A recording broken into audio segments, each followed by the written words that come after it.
అయిపోయింది మాకు. అండ్ దానివల్ల మనకేంటంటే we feel very connected to India. ఈ సెలబ్రేషన్స్ అవనండి, ఇది అవనండి. దీంతో పాటు మా కిడ్స్ ఎవరైతే ఉన్నారో, మాకు ఇప్పుడు నాకు 2 పిల్లలు, వాళ్ళకి ఇండియన్ కల్చర్ కానీ ఇండియన్ ట్రెడిషన్స్ నేర్పిస్తానికి మంచి అవకాశం అని చెప్పి we all enjoy. We spend lot of these events. ఎక్కువగా శ్రీ అరం శెట్టి గారు నేను అబ్జర్వ్ చేస్తూ ఉంటాను అనమాట. గన్ కల్చర్, ఏదో తెలుగు వాళ్ళని కాల్ చేశారు ఎవరో బ్లాక్, లేకపోతే రీసెంట్గా ఒక పంజాబీ యువత మీద ఒక ట్రక్ డ్రైవర్ రేప్ చేశాడు అని చెప్పి, అంతకుముందు ఒక డిపార్ట్మెంటల్ స్టోర్లో పనిచేస్తున్న గుజరాతీ కుటుంబం మీద దాడి జరిగింది అని చెప్పేసి. అంటే ఇండియన్స్ సేఫేనా అక్కడ? అది జస్ట్ ఇండియన్స్ కాదండి. ఏమైందంటే గత 2 సంవత్సరాలుగా డెమోక్రటిక్ పార్టీ ఏం చేసిందంటే, ఇప్పుడు చాలామంది అమెరికా ఈజ్ ఇన్కార్సనేటింగ్, అంటే జైల్లో పెడతాం అనేది హయ్యెస్ట్ ఉంది వరల్డ్ మొత్తానికి. ఇలా రీసెర్చ్ చేసి ఇది ఇంతమందిని జైల్లో పెడతాం కరెక్ట్ కాదు అని చెప్పి చిన్న తప్పులు, మామూలుగా తప్పు చేసిన వాళ్ళని వెంటనే జైలు నుంచి రిలీజ్ చేస్తాం మొదలుపెట్టారు. దానివల్ల చాలామంది క్రిమినల్స్ జైలుకి వెళ్లకుండా బయటకు తిరుగుతాం ఎక్కువైపోయింది. దాంతో క్రైమ్ రేట్ కూడా విపరీతం అయిపోయింది.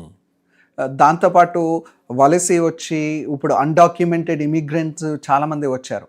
వాళ్ళు ప్లస్ ఈ పోలీసులు వాళ్ళు అరెస్ట్ చేయకుండా, జస్ట్ జైల్లో పెట్టకుండా జస్ట్ అరెస్ట్ చేసి వదిలేస్తాం కల్చర్ ఎక్కువైపోయింది. దానివల్ల ఈ క్రైమ్ రేట్స్ ఇవన్నీ విపరీతం అయిపోయినాయి. రైట్. ఇక్కడ ఒక గన్ ఉండాలంటే ఒక ఇండస్ట్రియలిస్ట్కి ఉంటుంది, లేకపోతే ఎమ్మెల్యే ఎంపీలకి గన్మెన్స్ ఉంటూ ఉంటారు. అక్కడ ఎవరు అప్లై చేసుకున్నా గన్ లైసెన్స్ ఇచ్చేస్తారట, గన్ ఇచ్చేస్తారట. నిజమేనా? మరి అది చాలా ఇబ్బంది కదా, ప్రమాదం. నేను అంటే ఐ టెల్ యూ, మనకి చిన్నప్పుడు సినిమాల్లో అక్కడ తప్ప గన్ అనేది రియల్ గా చూసింది కూడా లేదు. మామూలుగా పొలిటీషియన్స్ వాళ్ళు గన్ మ్యాన్ ఉంటారు, కానీ అది ఎలా ఉంటుందో ఏంటో కూడా తెలియదు. నేను అమెరికా వెళ్ళిన తర్వాత మా నైబర్ అమెరికన్ నాకు ఇలా తనకి గన్స్ అంటే ఇష్టం. ఇలా ఉంటుంది అంటే సరే అని చెప్పి గన్ రేంజ్కి తీసుకెళ్ళాలి, షూటింగ్ రేంజ్.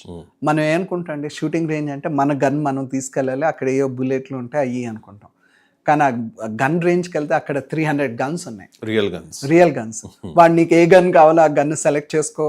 దాని తర్వాత బుల్లెట్స్ 1-2 కాదు, 500 600 అలా ఇచ్చాడు. మేము షూటింగ్ రేంజ్కి వెళ్ళి షూట్ చేయొచ్చు అన్నారు.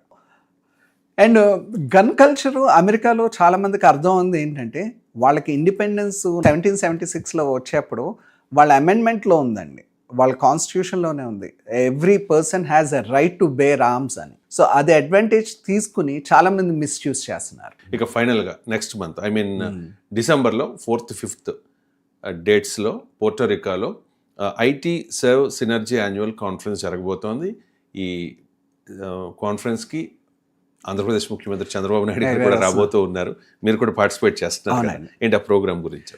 ఇప్పుడు ఐటీ సర్వ్ అలయన్స్ అనేది మన Indian owned IT consulting firms అనే ఒక అసోసియేషన్గా ఫామ్ అయ్యి 2500 మంది కంపెనీస్ కలిపి ఒక అసోసియేషన్గా ఫామ్ అయ్యి ఒక అసోసియేషన్ ఉందండి.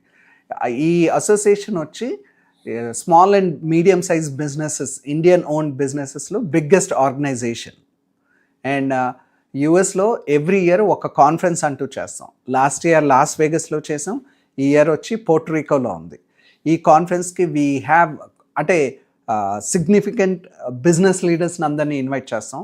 ఈ భాగంగా మన ఆంధ్రప్రదేశ్ నుంచి శ్రీ చంద్రబాబు నాయుడు గారు వస్తున్నారు.